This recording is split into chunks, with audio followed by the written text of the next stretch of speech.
na-dismiss din po yung mga kaso. Wala akong batayan yung sinasabi nila, no? Yung mga pagsusunog, part na po yan ng protest tradition. Sinaunang panahon pa ho, hindi pa ako pinapanganak at hindi pa ako aktivista, may mga nagsusunog na po. Bahagi po yan ng protected free speech, bahagi po yan ng freedom of expression. Kami naman po, desidido kaming makapagmarcha sa darating na Lunes. Hapon po ang gagawing protesta sa SONA, kasabay ng talumpati po ni Ginoong Marcos ng alas 4 ng hapon. So magsisimula po ang aming programa siguro bago mag alas 3 ng hapon at dyan po namin balak gawin sa kahabaan ng Commonwealth. Naisip to, kakasuhan natin yan sa COMELEC. Paano nangyari ng isang kinatawan, ng isang party list sa Kongreso, incumbent pa, ay mako-convict na kayo ay nangingidnap ng kabataang Pilipino?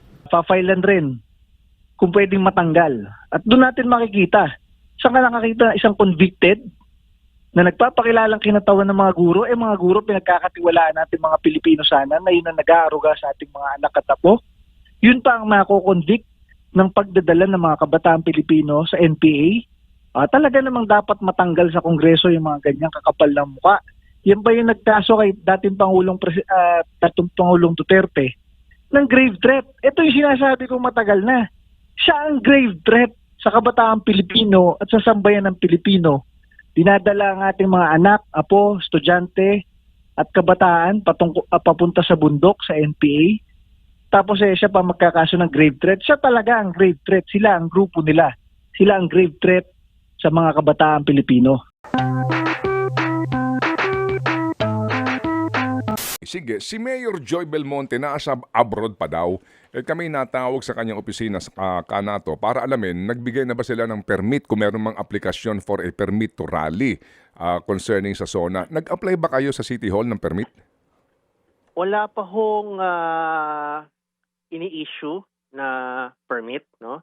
At kami naman po sa bayan, ang aming paninindigan dyan, meron pong karapatan ang ating mga kababayan na mapayapang magpahayag, consistent with the rights under the Constitution. Hindi po yan dapat sinisikil at sa amin nga po hindi usapin yung pagkakaroon ng permit para ho makapagpahayag. Pagamat tayo naman po ay nakikitungo dito kay Mayor Joy Belmonte, na kaibigan po natin, kailangan din ho magkalinawan muna ano ba ang plano ng administrasyon at tila yung kapulisan, napapansin namin yung kapulisan baka sila ang nananaig at hindi yung LGU. Kailangan po dyan magkausap-usap din po sila. Kami naman po, desidido kaming makapagmarcha sa darating na Lunes. Hapon po ang gagawing protesta sa SONA, kasabay ng talumpati po ni Ginoong Marcos ng alas 4 ng hapon. So magsisimula po ang aming programa siguro bago mag alas 3 ng hapon at dyan po namin balak gawin sa kahabaan ng Commonwealth. Oo. So, meron ba kayong mismo sulat kay Mayor Joy applying for a permit to rally? Sa ngayon po ay wala pa po, no? Kami po ay may malaki ho kaming agam-agam dito sa mga nagiging pahayag ng kapulisan na hindi pa man nakakapag-apply o hindi pa man nakakasulat. Yung mga grupo nagtatakda na sila ano ang pwede, ano hindi pwede. I don't think that's right, no? At hindi kami pumapayag doon sa ganoong klase ng actions ng kapulisan, no? We are not a police state. Bakit po police ang nagtatakda at naglilimit ng karapatan ng mga kababayan natin? Alam niyo po, malalaga yung protest sa Monday kasi kailangan po every year merong counterpoint, merong nagpapakita ng alternative na pananaw, no? Sasabihin ng Pangulo, may bagong Pilipinas. Siyempre, sasabihin ng tao, hindi naman namin naramdaman yung bagong Pilipinas. Ito ang taming mga problema, mataas na presyo, mababang sahod, maraming naghihirap, maraming walang trabaho. So, kailangan marinig po yun Ang nangyayari, parang ayaw nilang marinig yun at ayaw nilang makita. At yung mga tao, they want to push them, tinutulak, palayo ng papalayo. Kung saan dinaraos yung official SONA. Yun po yung mensahe no na ayaw makinig yata nito administrasyon ito no walang interest na malaman ano yung pananaw ng ordinaryong tao pagdating sa State of the Nation. O sige. So nangangahulugan nato no na kahit hindi kayo bigyan ng permit o hindi kayo mag-apply ng permit, tuloy ang rally. Yes, with or without Yes. a rally permit. Okay. The protest is set. Tuloy na po yan sa darating na July 22. Yes, sir. So, yan nga po ay, kumbaga, ito ho din ay tradisyon na no? Sa tinagal-tagal natin dito, no? Magmula. Tradisyon na ho yan. Opo, At opo. dati nga ho, doon mismo sa Batasan Road, nakakapag-rally. Wala naman ho nangyayaring insidente. Opo. Okay. Hindi lang natin alam. Baka siguro itong designated survivor ng mga sabi-sabi, baka praning dito sa mga nasa otoridad. Pero hindi yun dahilan para hindi nila payagan at kilalanin yung karapatan Sige ng po. mga tao na makapagpahayag. Sige po. So, kanato, ang narinig ko yung pulis, no, na nagsasabi, kapag kayo nagsunog ng FEG, abay, paghuhulihin daw kayo. Oo, di ba yan ding pagsusunog ng FEG na yan, naging tradisyon na anong balak nyo sa Lunes? Meron ba kayong inihanda na naman na monster FEG? Well, una ho, yung sinasabi ng kapulisan na bawal magsunog, ganyan. Wala pong basis yan in law. No? In fact, kami nga ho, na-demanda na kami ng police last year dahil dyan sa mga FEG at na-dismiss din po yung mga kaso. Wala akong batayan yung sinasabi nila. No? Yung mga pagsusunog, part na po yan ng protest tradition. Sinaunang panahon pa ho, hindi pa ako pinapanganak at hindi pa ako aktivista, may mga nagsusunog na po. Bahagi po yan ng protected free speech, bahagi po yan ng freedom of expression. Hindi po yan pagkakalat, hindi po yan paglabag sa environmental laws. No, mas mataas po yung salalayan ng usapin ng freedom of expression. Kinikilala naman po yan. For the last more than 20 years, nangyayari po yan. Ngayon lang kami naka-encounter na kakasuhan namin kayo at kinasuhan nga kami last year, arestuhin namin kayo. Those are without legal basis at yun po ay provokasyon na hindi natin dapat hayaan. No? Igalang niya yung makapagpahayag. Maglilinis naman po yung mga tao pagkatapos niyan. Wala naman po yung anumang banta sa seguridad at kalusugan. So, wag niyo na hong panghimasukan yung mga bagay na yan. Kasi that it has been happening sa nakaraang 20 taon. Opo. Meron ba naman kayong garantiya na maibibigay sa taong bayan sa lahat sa mga otoridad na you will police your ranks, kanato? Of course, no. Every year po, kami naman po in good faith, humaharap din ho kami, nakikipagdialogo sa LGU. Every year po in good faith, maayos po, no? Basta magkasundo, maayos po. Ang inaalala natin, pag ang kapulisan ang mindset at ang administration ang mindset ay itaboy ang mga taong nais magpahayag o ilimita yung karapatan ng mga nais magpahayag, diyan po nagkakaproblema. No? Hindi naman po sa protesters nagmumula ang kaguluhan. Ang intensyon at kaguluhan nagmumula doon sa napakaraming pulis na tinatambak sa Commonwealth Avenue na nagpapatraffic sa mga motorista at nagkikreate nga nung ganong pakiramdam ng panunupil, no? Yung actual na panunupil sa mga tao. Okay, Nato, may tanong si Chacha. Yes po. Magandang umaga, Kanato. Morning. Ano po ang stand ng inyong grupo dito sa plano nga po ng PhilHealth? Ginawa na ng PhilHealth. Actually, nagawa na yung first tranche na 20 billion pesos pero ang 89 billion pesos daw po itong halaga na planong i-transfer nga po dito sa national government. Well, tignan natin nga po siya, no? I think mula sa punto de vista ng mga ordinaryong miyembro ng PhilHealth, no? Sa mga ordinaryong miyembro ng PhilHealth, kadalasan nagiging problema, hindi sapat yung coverage. Meron pa rin kaming out of pocket. Nagbayad na kami ng insurance pero meron pa rin kaming out of pocket dahil hindi sapat ang coverage.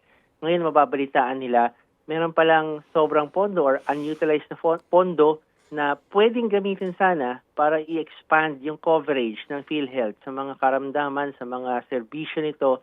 Pero ito ay dinadala, sinecentralize muli sa national government, possibly in violation of many laws, and ginagamit sa ibang purpose, hindi para sa kalusugan, kung hindi para sa mga unprogrammed funds at mga proyekto na siyempre, iisipin din natin bakit kaya yan ang pinaprioritize, bakit yan ang inuuna, mga infrastructure projects, mga so-called investments.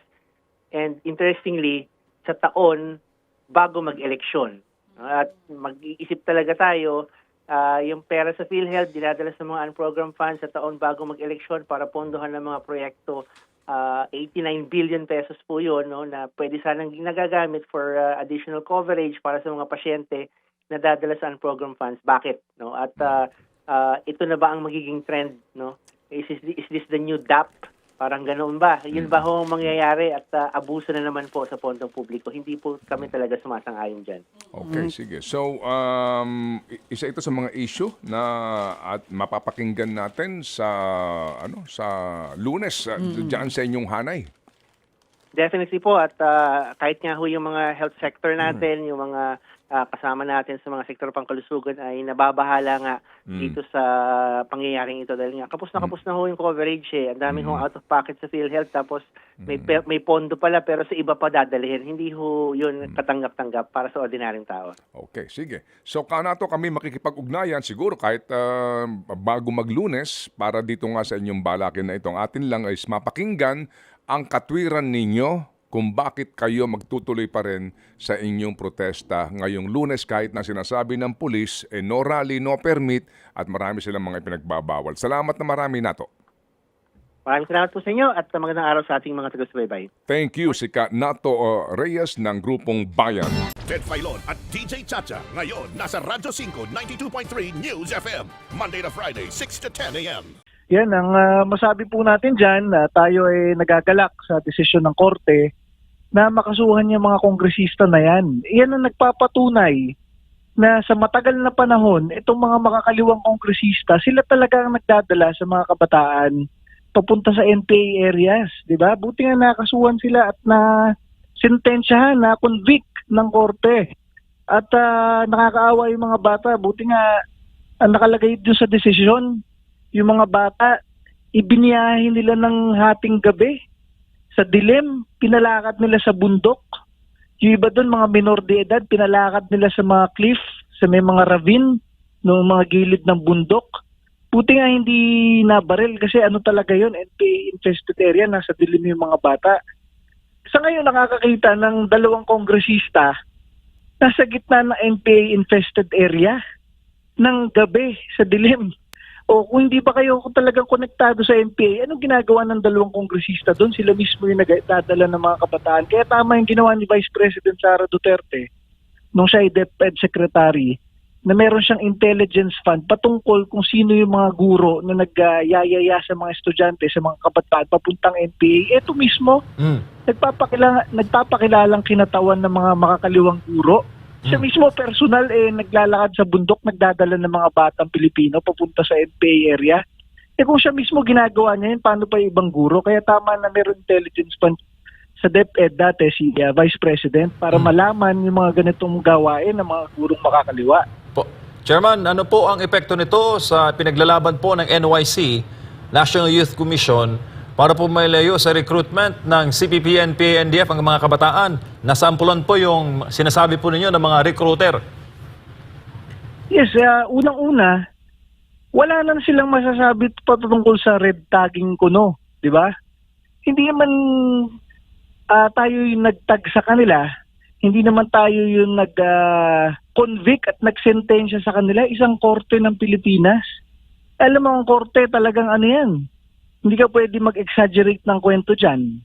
Talagang tumagal yung panahon na inalam mismo nung huwes kung ano yung detalye lamang, walang exaggeration sa mga kwento.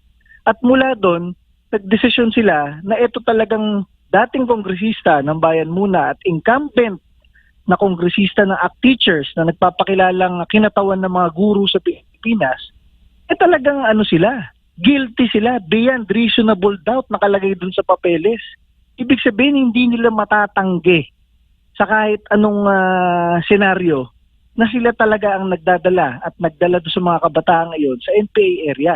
Kaya tayo ay natutuwa kasama ang mga tropa ng gobyerno. Dahil for the longest time, kasama ang SMNI, kasama ang mga tropa ng gobyerno, alam natin na sila yon. Kaya lang pag sinasabi natin yung katotohanan na yon, di ba, truth that matters, yan ang inaano natin sa advocacy natin sa SMNI. Alam natin sila yon, sinasabi red tagger tayo. Eto na, ang nagtag mismo sa kanila, ang nag-convict at nagsentensya sa kanila, Korte ng Pilipinas.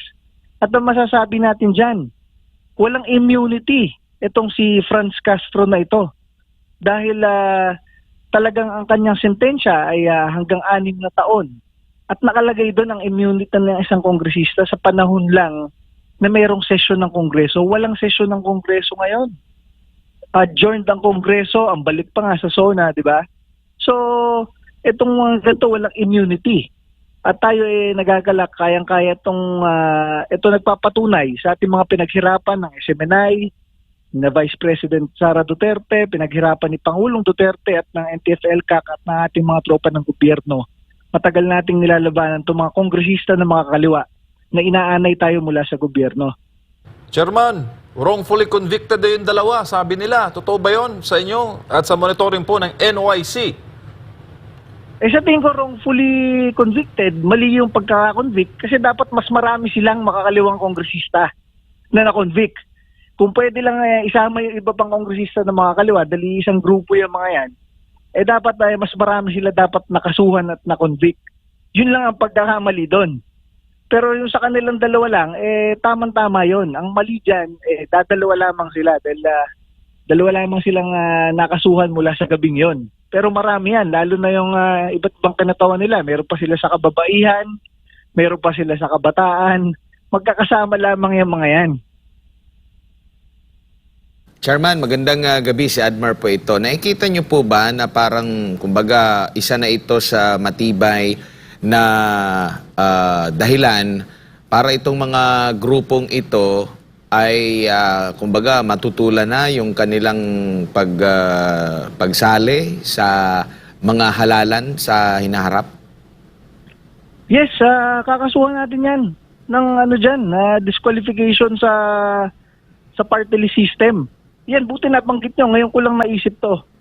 Kakasuhan natin yan sa COMELEC. Paano nangyari ng isang kinatawan, ng isang party list sa Kongreso, incumbent pa, ay mako-convict na kayo ay nangingidnap ng kabataang Pilipino? Diyos ko, sa ibang bansa nga lang, maakusahan ka, katulad sa Japan, talagang naghaharakiri na sila. Dito, kapalan ng muka. Nasa gobyerno kayo. Meron kayong pondo ng gobyerno, pinapasweldo kayo ng gobyerno, mako-convict kayo nangingidnap ng kabataang Pilipino. Ibig sabihin kayo at inyong samahan, kayo talaga yung nag-ooperate para magdala ng mga kabataang Pilipino sa NPA. O, di ba? O, tama yung naisip nyo, sir. Talagang kakasuhan natin yan sa COMELEC to cancel their registration sa party list. Hihilingin nyo rin po ba sa Kamara na matanggal siya sa roster ng mga mambabatas kasi si Congressman Arnie Teves, bagamat wala pang talagang sakdal laban sa kanya, unlike dito na meron ng desisyon ang korte na napalis din dyan po sa Kamara. Kayo din po, lalo na meron din po kayong sa Duterte Youth Party List, no, dyan sa Kamara, ay magkakaroon din po ba ng ganyang hakbang? Yes po. Kanina lang nabanggit sa akin ni Congresswoman Cardema ng Duterte Youth Party List na pag-resume ng session, siya ay magpi-privilege speech patungkol sa kalokohang ito na mayroong miyembro ng Kongreso na naakusahan at na-convict na sentensyahan patungkol sa pagdadala ng mga kabataan sa NPA areas.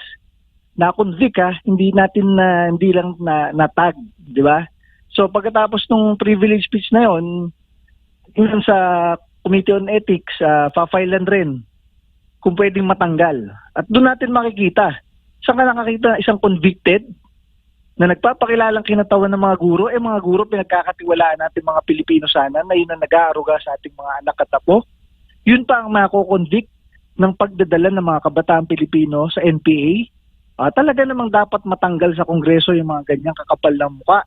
Yan ba yung nagkaso kay dating Pangulong Duterte ng grave threat? Ito yung sinasabi ko matagal na.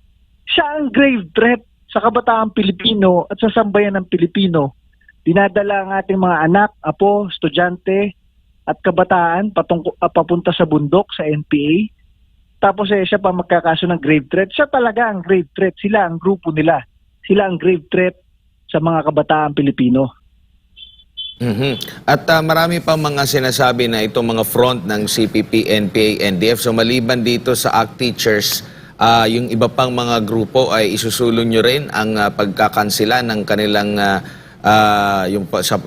makatakbo sa darating pa na, lalo na ngayong darating na midterm election.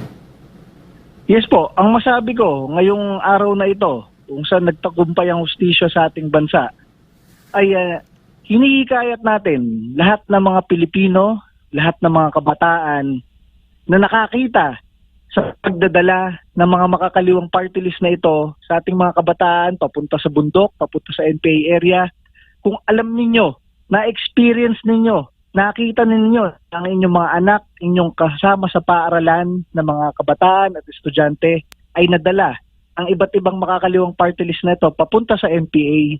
Bukas ang opisina ng National Youth Commission at ni Congresswoman Cardema sa Duterte Youth Party List. Sabihin nyo sa amin, sa tulong ng SMNI, isa-isiwalat natin isa-isa itong mga pinaggagawa ng itong mga to. At dadalhin natin sila sa hustisya lahat. Magkaroon tayo ng tapang ngayon. Dahil napatunayan mismo sa korte, beyond reasonable doubt, na sila mismo, grupo nila ang gumagawa. So kailangan makakasuhan ngayon isa-isa yung mga yan patungkol sa gawain nilang ito para makatulong tayo sa mga kabataang Pilipino at sila ay maging pag-asa ng bayan. Tsaka huli na lang, Chairman, yung mga kapatid natin na IP na siya pong nagiging subject sa mga panloloko ng mga kaliwa at nagiging subject po sa matinding recruitment. Alam niyo naman po, mga IP pong involved dito sa mga naging kaso kay Castro at yung kasama niya. Yan, buti pinaalala nyo, Boss MJ. Dati, nung namatay yung anak ni Congresswoman Kulyamat ng Bayan Muna bilang NPA, nagsalita ako dito sa SMNI. Sabi ko, paano nangyari na anak ng opisyal ng gobyerno, isang anak ng kongresista, mapapatay bilang terorista nang hindi mo alam? Sinabi kong ganon. Ang unang-unang bumanat sa akin ay si Congresswoman Franz Castro. Sabi niya agad sa presko niya, shut up Cardema, wala kang alam sa ganito. Inulit-ulit niya, shut up ka Cardema, wala kang alam. Oh, eto ngayon, Franz Castro, shut up ka ngayon. Ikaw ang isang kidnapper at nagdadala sa mga kabataan pala talaga sa NPA areas. Oh, ngayon ikaw ang shut up, Franz Castro, after 4 na taon, 5 taon ng pagsasabi mo sa akin. Ikaw pala ay nahatulan, ikaw pala ang totoong nagdadala sa mga kabataan natin sa kapahamakan at napatunayan ito ngayon sa korte kasama ang inyong mga kagrupo.